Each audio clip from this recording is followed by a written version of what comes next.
Bonjour et bienvenue à votre 21 jours de jeûne et de prière. Nous sommes au jour 19 et nous continuons aujourd'hui avec Esdras. Esdras chapitre 8 et le jeûne pour sa direction et sa protection. Nous avons vu qu'Esdras était un homme de la parole, un homme avec la main de Dieu qui est sur lui, versé dans les Écritures, que non seulement il connaissait la loi d'Éternel, mais s'était appliqué à la pratiquer et pourtant, avec ce témoignage et ce bagage incroyable de je connais la parole, il enseignait la parole, il enseignait la nation d'Israël, la parole de Dieu, il la pratiquait, en était un exemple et la main de Dieu était sur lui. Il ressent le besoin alors qu'il s'apprête à faire un voyage. On le lit ensemble dans Esdras 8, 21. Là, près du fleuve, avant, j'ai publié un jeûne d'humilité. J'ai tout ça, mais j'ai besoin de Dieu. Le jeûne, c'est l'humilité. C'est la reconnaissance de notre besoin de Dieu pour implorer de lui un heureux voyage. Esdras 8, 21. Pour un heureux voyage pour nous, mais aussi pour nos enfants et pour tout ce qui nous appartenait. Il a jeûné, il a prié, on a vu hier, pour la direction et la protection de Dieu. C'est la deuxième partie aujourd'hui.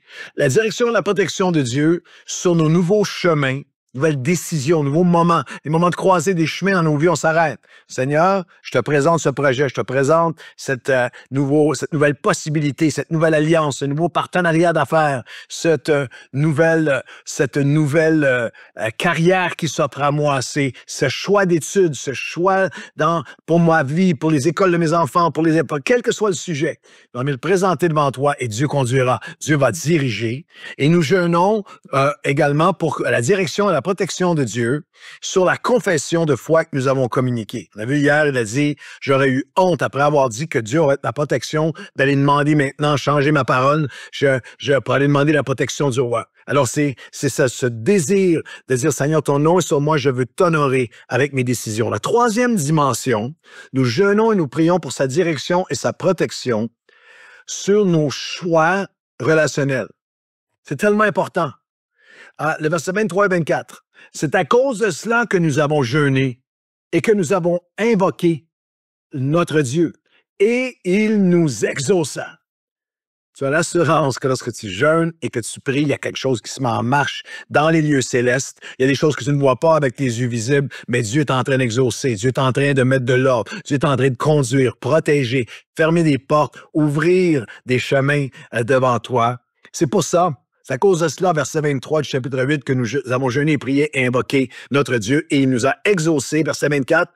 Et alors, j'ai choisi 12 chefs des sacrificateurs, et il en nomme Chérébia, Achabaya et 10 de leurs frères. Et souvent, vous avez ces nomenclatures de noms dans Esdras, dans Néhémie, dans le Nouveau Testament, des listes de noms, parce que Dieu dit...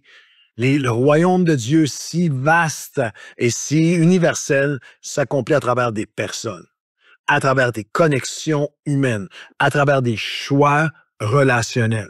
Il a jeûné, il a prié pour savoir à qui il confierait, qui il choisirait, qui va l'accompagner dans cette mission, qui va avoir quelle responsabilité, qui va porter le trésor avec lui. L'exemple de Jésus est frappant. Jésus, fils de Dieu, parfait, en sagesse, en connaissance, et pourtant, à différents moments, et même, bien sûr, dans Luc chapitre 4, on l'a, même avant de commencer son ministère, mais dans le tout début, par exemple, de l'Évangile de Marc chapitre 1, il y a ce verset de l'Évangile qui est tellement applicable à nos vies hyper occupées d'aujourd'hui. On lit dans Marc 1, verset 35 à 38, que vers le matin, pendant qu'il faisait encore très sombre, il se leva et sortit pour aller dans un lieu désert où il pria. Et Simon et ceux qui étaient avec lui se mirent à sa recherche. Et quand il l'a trouvé, ils lui dirent, « Tous te cherchent, tu es tiré de tous les côtés. » Il leur répondit, « Allons ailleurs, dans les villages voisins, afin que j'y prêche, car c'est pour cela que je suis sorti. » Wow!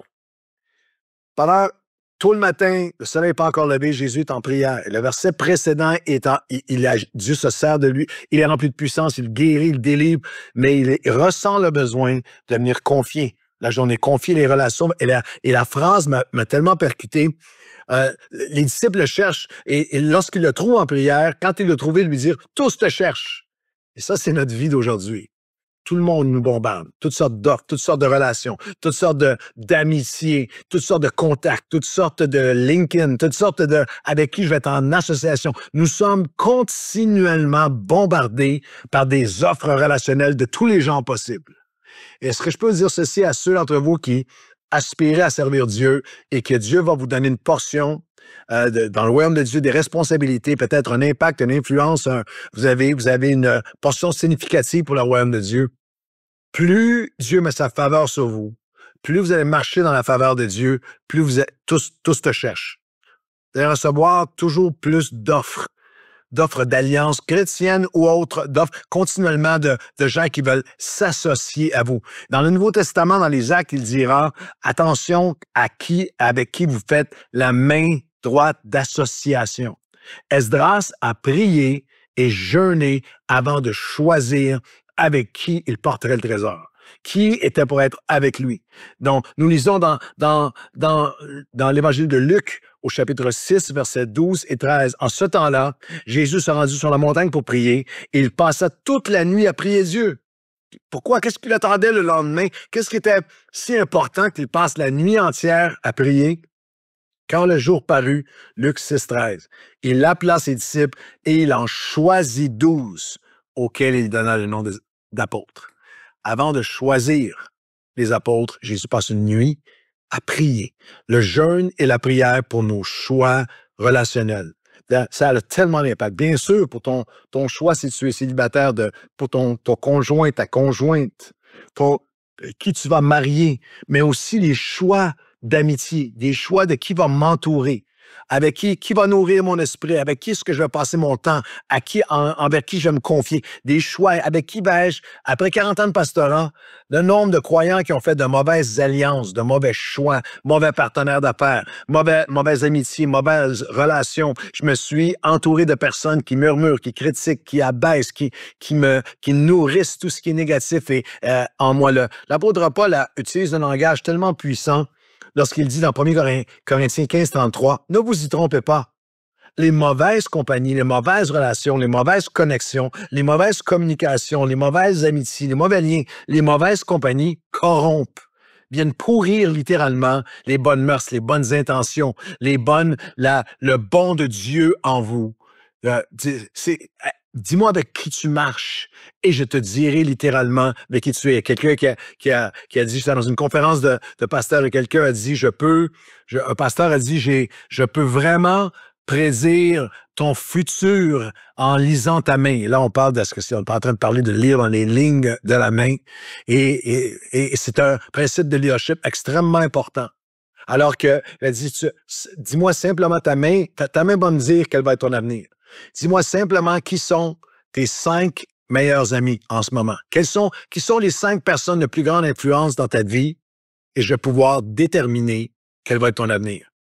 Avec qui vas-tu être en ce moment? Alors, jeûner et prier pour que Dieu me donne du discernement avec qui je vais être ami, avec qui je vais m'entourer, à qui je vais m'ouvrir, en qui je vais me confier, en qui je vais m'associer pour faire l'œuvre, faire le ministère, faire les affaires, avec qui le Seigneur me conduit et aussi pour me protéger, me garder de relations, la volonté de Dieu qui peut non seulement pourvoir quelqu'un dans ta vie au bon moment. Parce que les plus grands trésors dans le royaume de Dieu et dans la vie en général, c'est les relations.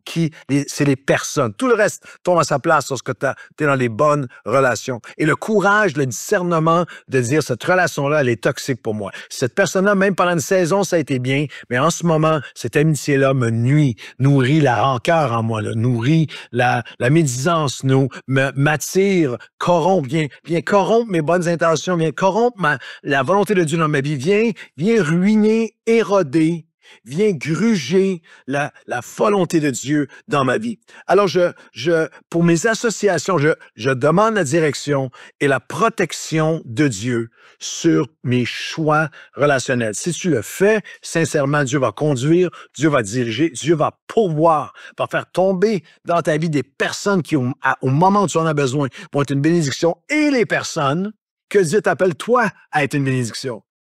l'église où tu dois être, les gens avec qui tu dois être, le ministère avec qui tu dois être, les amis avec qui tu dois être, les partenaires d'affaires, les collègues de travail, les personnes avec qui tu dois dans tes choix relationnels, dans toutes les saisons de ta vie, pas seulement lorsque tu pries pour ton époux ou ton épouse future, dans toutes les saisons de ta vie, tu vas avoir des choix relationnels à faire pour accomplir le royaume de Dieu et nous pouvons jeûner et prier pour sa direction et sa protection sur nos choix, pour la direction et la protection sur les nouveaux chemins, pour que la direction et la protection de Dieu sur notre confession de foi, pour qu'elle soit, elle corresponde, qu'elle soit vraie avec ce que nous avons communiqué.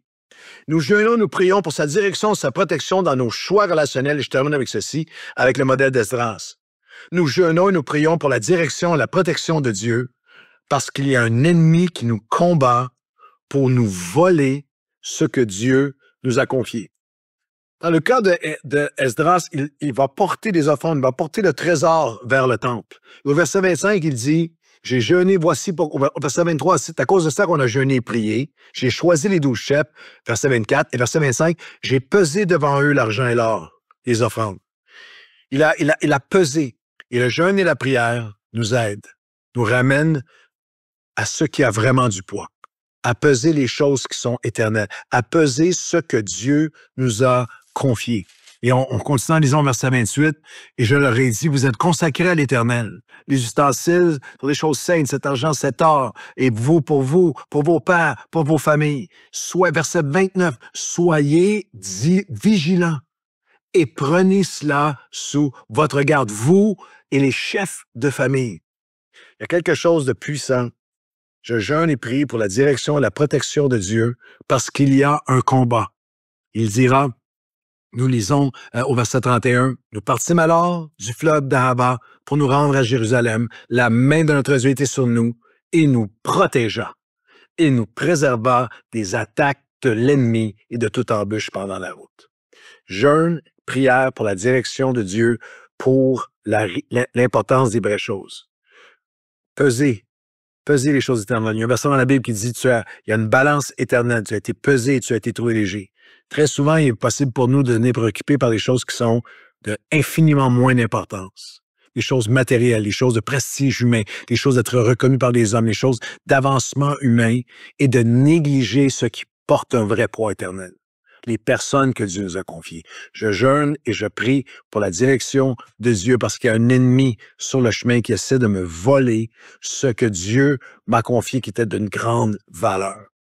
Il y a quelques jours, j'ai eu le privilège d'aller participer, on m'a invité à aller dire un mot de témoignage à la funéraille d'un homme chrétien qui n'était pas un évangéliste, pas un pasteur, pas un prédicateur, un homme que j'ai connu parce que lorsque j'étais tout jeune homme, à 17-18 ans, Dieu l'a mis sur mon chemin et je me suis retrouvé à connaître sa famille, puis un lien qui s'est développé avec cette famille pendant des années, et puis son fils est un ami, et toute la famille, c'est hallucinant, 40 ans plus tard, on a des liens encore ensemble, il y a plein de gens qui suivent le Seigneur à partir de cette famille, et toute la famille, il y a plusieurs membres de la famille qui servent le Seigneur d'une manière extraordinaire.